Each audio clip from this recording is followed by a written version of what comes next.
नमस्कार आदाब, मैं हूं राव अकरम और आप देख रहे हैं मेरा हिंदी यूट्यूब चैनल। साथियों, वीडियो शुरू करने से पहले आप लोगों से मेरी गुजारिश है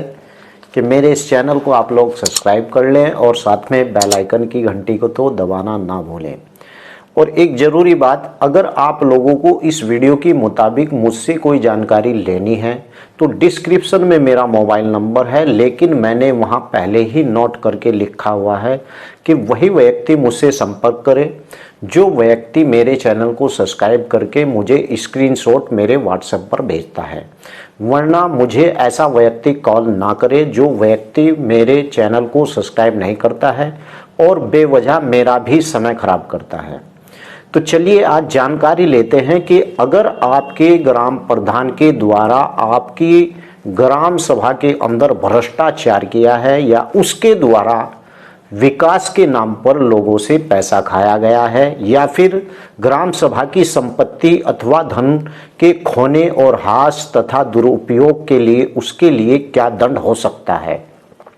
क्योंकि प्रत्येक गांव में रहने वाले निवासी को इस बात की जानकारी होनी चाहिए कि राज्य सरकार जो भी बजट भेजती है वह बजट आपके विकास के लिए भेजती है, लेकिन कुछ ग्राम प्रधान उसे अपने बाप की संपत्ति समझ लेते हैं और उस धन का दुरुपयोग करते हैं, लेकिन उसके लिए कानून में दंड भी है। ऐसे व्यक्ति के खिलाफ एफआईआर भी होगी और ऐसे व्यक्ति से जो उसके द्वारा पैसा खर्च किया गया है उसकी उगाही भी होगी। क्योंकि जब गांव के अंदर ग्राम प्रधान बन जाता है तो वह यह सोचता है कि मुझे लोगों का विकास नहीं करना है, केवल मुझे लोगों का विनाश करना है, या फिर वह उन लोगों के काम करता है जो लोग उसको वोट और सपोर्ट करते हैं। भैया, अगर गांव के अंदर 3000 की आबादी है और 1500 लोगों ने उसे वोट दिया, क्या 1500 लोग बाढ़ में जाएंगे? इस प्रकार की सोच उपज लेकर गांव के अंदर ग्राम प्रधान प्रधानी करता है, जो सरासर गलत है। ये गांव के हित के लिए भी गलत है और गांव को नुकसान देने वाली बात है और कुछ भी नहीं। तो चलिए आज मैं बात करता हूं कि कैसे ग्राम प्रधान के खिलाफ मुकदमा होता है। और दूसरे नंबर पर मैं बात करूंगा कि अगर कोई व्यक्ति ग्राम पंचायत के अंदर ग्राम पंचायत की भूमि पर कब्जा करता है और कब्जा करके उसे बेदखल भी कर दिया जाता है और उस व्यक्ति को बेदखल भी हो जाता है, लेकिन उसी भूमि पर दूसरा व्यक्ति कब्जा कर लेता है, तो उसके लिए क्या दंड प्रक्रिया है। और उस व्यक्ति, दोनों एक ही श्रेणी के व्यक्ति हैं, पहले कब्जा करने वाला, फिर बेदखल होने वाला, फिर उसके बाद कब्जे करने वाला। उन ऐसे लोगों के लिए जो ग्राम समाज की संपत्ति को नुकसान पहुंचाते हैं, ऐसे लोगों के लिए क्या कानून है और उनके लिए क्या दंड प्रक्रिया है, इसके बारे में भी मैं आप लोगों को विस्तार से बताऊंगा। तीसरे नंबर पर मैं बात करूंगा ऐसी भूमि की जिस भूमि के ऊपर मालिकाना हक आपको कभी भी नहीं मिल सकता। यानी कि उस भूमि का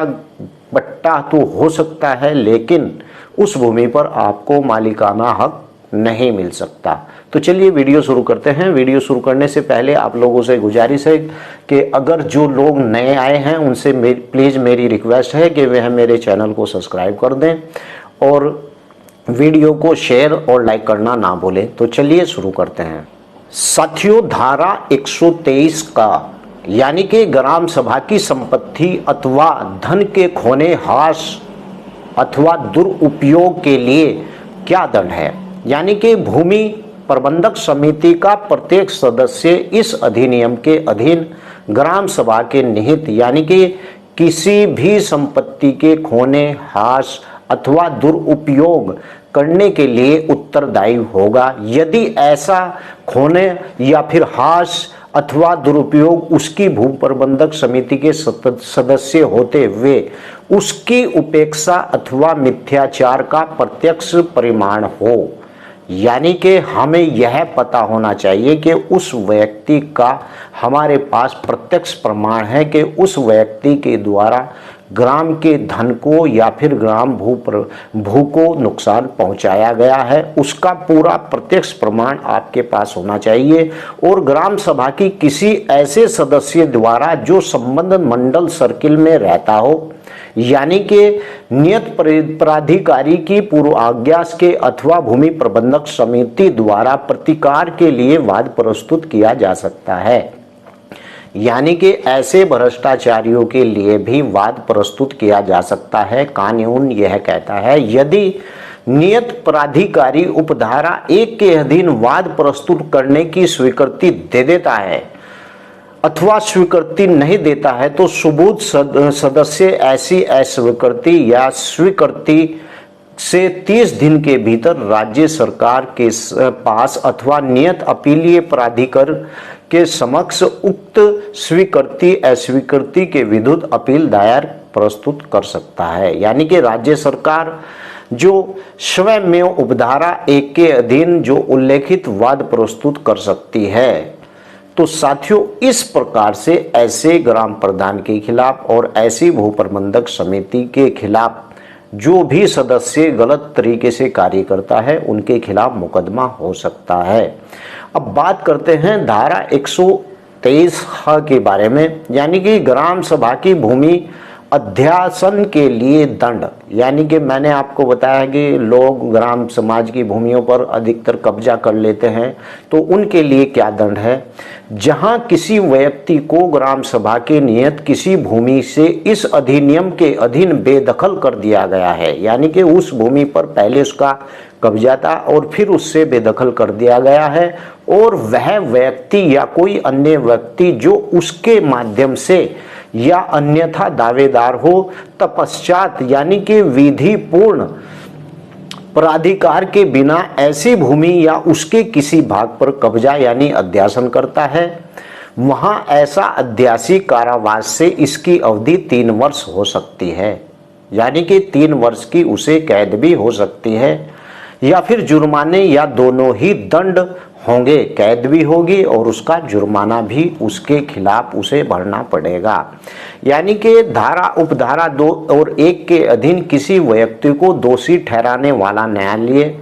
उस व्यक्ति को ऐसी भूमि से सरसरी तौर पर बेदखल करने का आदेश दे सकता है, और ऐसा व्यक्ति किसी अन्य कार्रवाई पर तस्मै प्रत्यक्ष और अन्य विधि के अधीन उसके विरुद्ध की जा सके प्रतिकूल प्रभाव डाले बिना बेदखल भी कर दिया जाता है। यानी कि इस प्रकार का जो कोई व्यक्ति है जो ग्राम समाज की भूमि पर कब्जा कर रहा है, तो उस व्यक्ति को 3 साल की कारावास और उसे जुर्माना दोनों ही देना पड़ सकता है। तो इस प्रकार से धारा उपधारा 1, 2, 3 यानी कि उपबंधों के प्रतिकूल प्रभाव डाले बिना कलेक्टर चाहे उपधारा 1 के अधीन अभियोजन यानी कि चलाया जाए या नहीं, उस उपधारा के अभिनिर्दिष्ट किसी भूमि का कब्जा पुनः ले सकता है, और ऐसे प्रयोजन के लिए ऐसे बल का प्रयोग भी कर सकता है या करा सकता है जो किसी व्यक्ति या उसके अध्यासन पाए जाने पर बेदखल करके उसे आवश्यक हो। यानी कि अगर कलेक्टर को यह पता चल जाता है कि फला व्यक्ति के पास पहले कब्जा था, फिर उसे बेदखल किया, फिर उसके बाद दूसरा कब्जा हो गया, तो इन दोनों व्यक्ति के खिलाफ कलेक्टर अपनी ओर से कार्रवाई भी कर सकता है, इनके ऊपर सजा भी कर सकता है और इन्हें दंड भी दे सकता है। अब बात करते हैं धारा 132, वह जिसमें भूमिधरी अधिकार उत्पन्न नहीं होते। बहुत सी कॉल मुझे आती हैं कि अकरम भाई तालाब का पट्टा है, उस पर हमें मालिकाना हक मिल जाएगा। बहुत सी कॉल आती हैं कि अकरम भाई श्रेणी 7, 8 का पट्टा है, क्या उस पर हमें मालिकाना हक मिल जाएगा। जी हाँ, मैं आज आपको बता रहा हूँ किस प्रकार की भूमि के ऊपर, किस प्रकार की वर्ग की भूमि के ऊपर आपको कभी भी मालिकाना हक नहीं मिलेगा, भले ही आपको पट्टा हो जाए। यानी कि धारा 131 किसी बात के रहते हुए भी किंतु धारा 119 के निर्देशों को बाधित न करते हुए इस प्रकार की भूमि के ऊपर अधिकार प्राप्त नहीं होंगे। नंबर 1, पशुचर या ऐसी भूमि जिस पर पानी हो, जो सिंघाड़ा या दूसरी उपज पैदा करने के काम में आती हो, या ऐसी भूमि जो नदी के तल में हो और कभी कभार खेती के काम में आती हो। भैया ऐसी भूमि के ऊपर आपको मालिकाना हक कभी भी नहीं मिलेगा। नंबर 2, अस्थिर या अस्थायी खेती के लिए भूखंड जिन्हें राज्य सरकार गजट में विज्ञप्ति द्वारा निर्दिष्ट कर दे, ऐसी भूमि पर भी आपको मालिकाना हक नहीं मिलेगा। और नंबर 3, ऐसी भूमि जिसके विषय में राज्य सरकार ने सरकारी गजट की विज्ञप्ति द्वारा प्रख्यापित कर दिया हो कि यह टोंगिया रीति के वन लगाने के लिए अभिप्रेत निर्दिष्ट है, अथवा गांव सभा की या किसी स्थानिक अधिकारी बाग भूमि अथवा किसी सार्वजनिक कार्य के लिए अर्जित अथवा अधिकृत भूमि, विशेषतर ऐसी भूमि जो मैं आपको बता रहा हूं, जैसे कि फौजी पड़ाव के लिए निश्चित भूमियां, रेल अथवा नहर की सीमाओं के अंदर जो भूमियां आती हैं, और किसी कैंटोनमेंट की सीमाओं के अंदर जो भूमियां आती हैं, कच्ची खाद के गड्ढे या फिर कच्ची खाद के क्षेत्र या फिर खत्ता, यानी कि भूमि में सम्मिलित भूमियां जिनकी इसी स्थिति में स्वामित्व स्थानिक प्राधिकारी में हो, ऐसी भूमि पर मालिकाना हक नहीं मिल सकता। या फिर यूपी टाउन्स इम्प्रूवमेंट यानी कि 1919 की धारा 42 यानी कि अधीन जो स्वीकृत योजना के अनुसार किसी टाउन इम्प्रूवमेंट यानी कि जो ट्रस्ट द्वारा अर्जित भूमियां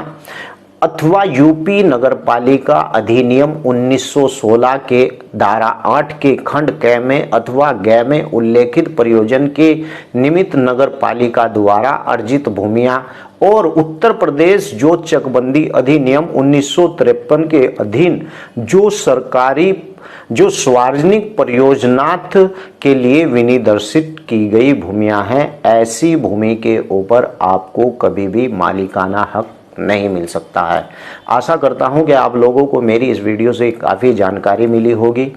आपसे मेरी गुजारिश है, जो मेरे इस YouTube चैनल पर नए सदस्य हैं उनसे मेरी गुजारिश है कि मेरे इस चैनल को आप लोग सब्सक्राइब कर दें और साथ में बेल आइकन की घंटी को दबाना ना भूलें। तो चलिए